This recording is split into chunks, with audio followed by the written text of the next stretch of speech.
What's going on, world? How are you doing? I hope you're doing well. I think this is pretty impressive. This mullein is taller than me, which ain't saying too much, but I thought that's pretty sweet. So you guys have been seeing these garden tours for some time now. So I know you've seen this garden multiple times. I don't think my brother has ever shown you the orchard. So let's jump on the lawnmower, take it right over there. Let's see what it's all about.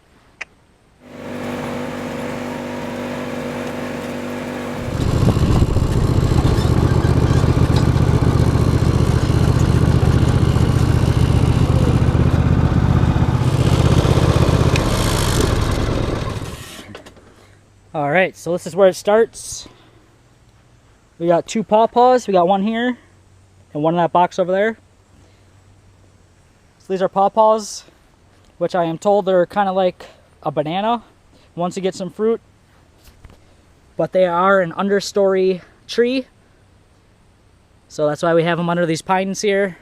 And we figure long term, we can always take a couple of these pines on the outside out if these are too shaded. And we come over here. So we pretty much planted chive around all of our trees and stuff like that, just because it grows vigorously and overtakes the grass and stuff like that, which is good for us. And then we can always come out here and we can always eat it. So it's always a good thing. But here we got a hazelnut. Still a little small to be putting on nuts, but all these trees too, we planted this a couple of years ago, so these are all, this is a young orchard other than what was originally here. Here we have an Asian pear, which we got one Asian pear right there. If we move along over here, this kind of bed is still in progress. I just added some more soil, and you can see all the weed seeds have popped up. But we're kind of building this up. It's a low area here. But here we got a grape. As you can see, there's plenty of grapes and they're just starting to turn. These are delicious. These do all have seeds in them. So we got one grape here. We got another grape right here. As you can see from the leaves, the Japanese beetles do a number on all of our crops at this location. There are very few grapes on this vine here. I mean, there's a couple, but not as much as there could be. Well, here's a good one to eat.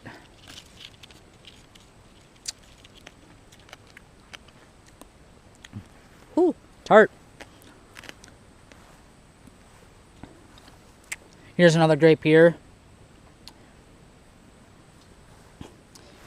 And here's also another grape. When we move over here, pretty much just got a bunch of comfrey.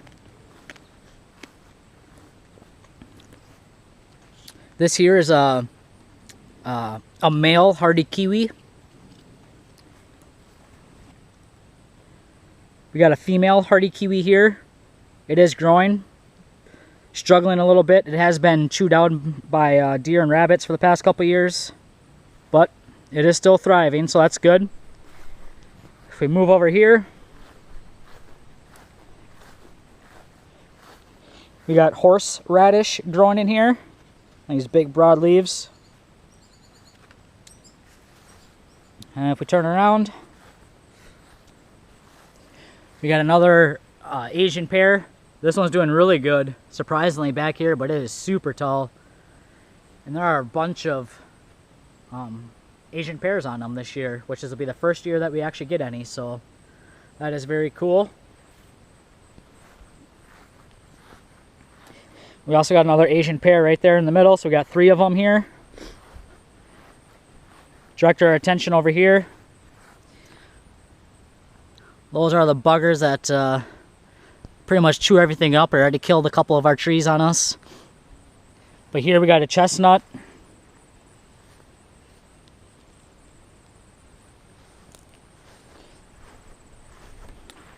So all these apple trees, these big ones, these were here before the property was bought.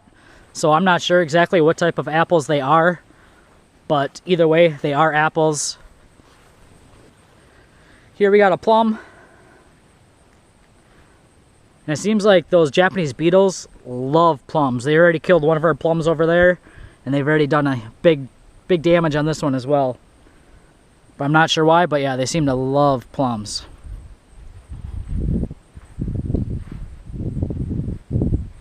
Here we got another Hazel Nut. And if we move over here, this is something my brother just bought this year. This is a peach tree, which seems to be doing all right. So this is the old plum tree that died. Like I said, the Japanese beetles killed it, but surprisingly the rootstock came back, which would be a wild plum. Let's see if I can find some here, but got all these thorns up on the branch. So the plum that was grafted on there died back, but then the rootstock pushed up new growth, but it's all got thorns on it. And from what I read, the wild plums aren't really that good tasting, but I guess we'll see. Worst case scenario, can always just chop it down. We stroll over here. We have another chestnut. This one I believe is the European style.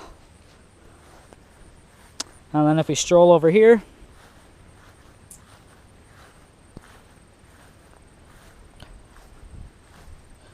we got another hazelnut.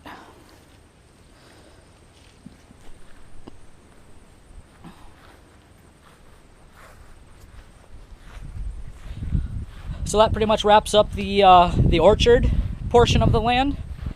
Like I said, we just planted it a couple years ago, so it is young. It's got a lot of aging and growing to do, but we should have a lot of food, say another 5-10 years. So let's show you a couple other things we got growing here in the Easy Swap pots. I almost forgot, in our orchard we also have these elderberries right here. We got one here, a couple of shrubs, another one right here, another shrub. We had an elderberry right there that died off. And we got another elderberry right here. These did awesome last year, and this year for whatever reason they look pretty sad. Anyways, let's check out some Easy Swap pots. Here's a 12-inch hanging basket with the Easy Swap replacement liner. Here's our lemon thyme that we bring to our shows. Still doing very good. And we actually found someone local that's got these prickly pear that are hardy in zone 5, so we can actually plant these. Probably plant them in this rock here, and you can actually eat the yellow flowers on them. So thought that was pretty cool. Let's go to the back and check out some more. Here we have half gallons filled with geraniums. And up here we have potato and a pepper. As you can see, the pepper's looking real nice. Alright, let's go check something else out. Here we have some phlox. Looking real good, full bloom. Here we have a King Tut in a 1 gallon. If you look down here, we actually got some new growth coming in. Like right here, over here. This is a marginal plant, so really we should get this near the pond. But I don't think it would survive over winter, so it'd be something we'd have to dig up every year, bring inside, and then put back outside. But alright, let's go to the garden. Our anaconda ducks are doing great. Just taking them for their afternoon walk right now.